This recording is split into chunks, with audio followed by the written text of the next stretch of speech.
کبھی سوچا ہے کہ درود شریف کب پڑھتے ہیں اور استغفار کب کریں؟ کیا آپ اس بارے میں الجھن محسوس کرتے ہیں کہ کس پر زیادہ توجہ دی جائے؟ آج کی ویڈیو میں ہم ان دو طاقتور روحانی اعمال، ان کے منفرد کرداروں اور انہیں کب پڑھنا ہے کے درمیان فرق کو ختم کریں گے۔ یہ جاننے کے لیے آخر تک ہمارے ساتھ رہیں اور دیکھیں کہ یہ دونوں اعمال روزمرہ کی زندگی میں کس طرح خوبصورتی سے ایک دوسرے کی تکمیل کرتے ہیں۔ یہ بہت اہم ویڈیو ہے، اس لیے آپ سے التماس ہے کہ آخر تک لازمی دیکھیں۔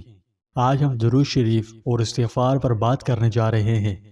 سب سے پہلے ہم بات کرتے ہیں درود شریف کی، جسے صلوات بھی کہا جاتا ہے۔ ایک ایسی دعا ہے جس میں ہم نبی کریم صلی اللہ علیہ وسلم پر درود بھیجتے ہیں۔ یہ ہماری زندگیوں میں بے پناہ برکتیں لاتا ہے۔ اللہ پاک قرآن مجید میں فرماتا ہے، بے شک اللہ اور اس کے فرشتے نبی پر درود بھیجتے ہیں۔ اے ایمان والوں، تم بھی ان پر درود اور خوب سلام بھیجا کرو۔ اگرچہ درود شریف پڑھنے سے ثواب ملتا ہے، مگر یہ صرف ثواب حاصل کرنے کا ذریعہ نہیں ہے، بلکہ یہ رسول اللہ صلی اللہ علیہ وسلم سے ہمارا تعلق مضبوط کرتا ہے۔ یہ رحمت کے دروازے کھولتا ہے، نبی کریم صلی اللہ علیہ وسلم سے محبت میں اضافہ کرتا ہے اور ہمارے دلوں میں سکون لاتا ہے۔ دوسری طرف استغفار کا مطلب ہے اللہ سے معافی مانگنا۔ استغفار کی سب سے عام شکل استغفر اللہ کہنا ہے، جس کے معنی ہے میں اللہ سے معافی چاہتا ہوں۔ قرآن حکیم نے بار بار استغفار کی اہمیت پر زور دیا ہے۔ کلام اللہ شریف میں سورہ نوح کی خوبصورت آیات کا مفہوم ہے، اپنے رب سے گناہوں کی معافی مانگو، بے شک وہ بڑا بخشنے والا ہے۔ وہ تم پر کثرت سے بارش برسائے گا اور تمہارے مال اور اولاد میں اضافہ کرے گا، تمہارے لیے باغات پیدا کرے گا اور نہریں جاری فرمائے گا۔ پیارے دوستو، استغفار ہمیں گناہوں سے پاک کرتا ہے، زندگی کی رکاوٹوں کو دور کرتا ہے اور مشکلات سے نجات دلاتا ہے۔ یہ اپنی روح کو بحال کرنے، ماضی کی غلطیوں کو مٹانے اور اللہ کی رحمت سے نئے سرے سے آغاز کرنے جیسا ہے۔ اب آئیے اس بارے میں جانتے ہیں کہ آپ کو ہر ایک پر کب توجہ مرکوز کرنی چاہیے۔ سب سے پہلے درود شریف کا پڑھیں۔ اس کے لیے کوئی خاص وقت مقرر نہیں ہے، آپ کبھی بھی پڑھ سکتے ہیں، لیکن بالخصوص جب آپ اپنی ذاتی زندگی، گھریلو پریشانیوں، معاشرتی الجھنوں یا کاروبار، روزی روزگار میں برکت تلاش کرتے ہیں۔ جب منقطع یا روحانی طور پر مغلوب محسوس ہو تو درود شریف آپ کو نبی کریم صلی اللہ علیہ وسلم سے جوڑ دیتا ہے۔ آپ کو شاہ امم سلطان مدینہ صلی اللہ علیہ وسلم کا روحانی قرب حاصل ہوتا ہے۔ جمعہ اور خاص مواقع جیسے نماز کے بعد درود شریف کے لیے مستحب اوقات ہیں۔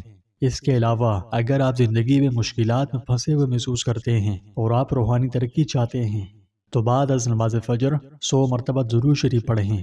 آپ اپنے دل میں سکون محسوس کریں گے۔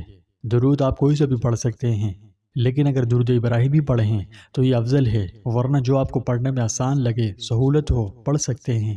جبکہ استغفار کب پڑھا جائے، اس کے لیے بھی کوئی خاص وقت مقرر نہیں ہے، اس لیے ہر وقت پڑھنا چاہیے، اور خاص طور سے اس وقت جب آپ نے کوئی غلطی کی ہو، کوئی گناہ کیا ہو۔ اگر آپ مشکل وقت سے گزر رہے ہیں تو استغفار رکاوٹوں کو دور کرتا ہے۔ ہر نماز کے بعد اور غور و فکر کے لمحات میں استغفار پڑھنا بہترین ہے۔ اس کے علاوہ اگر آپ کو مالی یا جذباتی طور پر مشکلات کا سامنا ہے تو استغفر اللہ کثرت سے پڑھیں، پھر دیکھیں کہ اللہ کس طرح راحت اور آسانی کے دروازے کھولتا ہے۔ واضح رہے کہ استغفار اور درود شریف دونوں میں سے ہر ایک مستقل عبادت ہے، اور دونوں میں سے ہر ایک کی کثرت بھی مطلوب ہے۔ دونوں میں سے ہر ایک کی فضیلت بھی بہت سی آیات و حدیث میں وارد ہوئی ہیں، اور دونوں میں سے ہر ایک کی دوسرے پر فضیلت موقع محل کے اعتبار سے ہے۔ مثلا فرض نماز کے پڑھنے کے بعد استغفار پڑھنے کی فضیلت ہے، اس لیے اس موقع پر استغفار پڑھنا افضل ہے، اور جمعے کے دن کثرت سے درود شریف پڑھنے کی فضیلت ہے، اس لیے جمعے کے دن کثرت سے درود شریف پڑھنا افضل ہے۔ البتہ عام حالات میں درود شریف زیادہ پڑھنے سے نسبتاً زیادہ فضیلت وارد ہے، لیکن اس کا یہ مطلب ہرگز نہیں کہ استغفار اور دوسرے اذکار بالکل ترک کر دیے جائیں۔ کم از کم دن میں استغفار کی ایک تسبیح کا اہتمام ہونا چاہیے۔ رسول اللہ صلی اللہ علیہ وسلم سے خود استغفار کی کثرت کرنا منقول ہے۔ البتہ اگر کوئی شخص اپنے نفلی اوراد اور اذکار کا مکمل وقت درود شریف کو دیتا ہے اور اس کی وجہ سے دیگر اذکار کے لیے وقت نہیں ملتا تو اس کا یہ عمل دوسرے اذکار سے بھی کفایت کرے گا، جیسا کہ حضرت ابی بن کعب رضی اللہ عنہ کی روایت میں منقول ہے۔ تو پیارے دوستوں، آج آپ نے جانا کہ آپ کو دوسرے پر ہر ایک کے انتخاب کرنے کی ضرورت نہیں ہے۔ در حقیقت یہ بالکل ایک دوسرے کی تکمیل کرتے ہیں۔ دونوں کے فضائل و برکات بہت زیادہ ہیں۔ انہیں حاصل کرنے کے لیے استغفار سے آغاز کریں۔ سب سے پہلے اپنے آپ کو گناہوں سے پاک کرنے کے لیے استغفار کریں، پھر دل کو برکت سمیٹنے کے لیے تیار کریں، اور درود شریف کے ساتھ اپنا سفر جاری رکھیں۔ یعنی استغفار کے بعد رسول اللہ صلی اللہ علیہ وسلم پر درود بھیجیں تاکہ آپ کا دل نور اور رحمت سے بھر جائے۔ اگر آپ اپنے روزانہ کے معمولات میں سے شامل کرنا چاہتے ہیں تو ان آسان اقدامات پر عمل کریں۔ اپنے گزشتہ دن کی غلطیوں، گناہوں کو نامہ اعمال سے مٹوانے کے لیے اپنی صبح کا آغاز استغفار سے کریں۔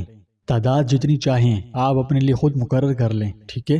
اس کے بعد درود شریف پڑھ کر برکت کو دعوت دیں اور اس طرح اپنے دن کا آغاز صحیح اور بابرکت طریقے سے کریں۔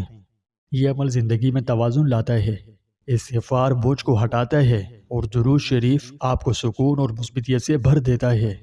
پیارے دوستوں، استغفار مسائل کا حل نکال سکتا ہے۔ بہت سے لوگ اپنی کارگزاریاں شیئر کرتے ہیں کہ استغفار نے انہیں ملازمتیں تلاش کرنے، قرض پر قابو پانے یا رشتے ٹھیک کرنے میں کس طرح مدد کی، اور درود شریف آپ کے گرد حفاظتی ڈھال بنا دیتا ہے۔ کچھ کہتے ہیں کہ انہوں نے درود شریف کی باقاعدہ تلاوت کے بعد چیزوں کو معجزانہ طور پر بدلتے دیکھا، جیسے نقصان سے حفاظت یا غیر متوقع برکات۔ تو اب آپ کی باری ہے کہ آپ کے پاس ایسی کارگزاری ہے کہ جب درود شریف یہ استغفار سے آپ کی زندگی میں کوئی فرق آیا، کیا آپ نے سکون، راحت یا غیر متوقع برکات محسوس کی ہیں؟ تو کومنٹس میں اپنی کارگزاریاں دوسروں کو ان مبارک اعمال کی کثرت کرنے اور اپنی زندگیوں میں شامل کرنے کی ترغیب دینے کے طور پر لازمی شیئر کریں، کیونکہ آپ کے تجربات کسی ایسے شخص کو اس عمل پر آمادہ کر سکتے ہیں جو جدوجہد کر رہا ہے اور امید کی تلاش میں ہے۔ اللہ ہم سب کو درود شریف اور استغفار کی توفیق عطا فرمائے۔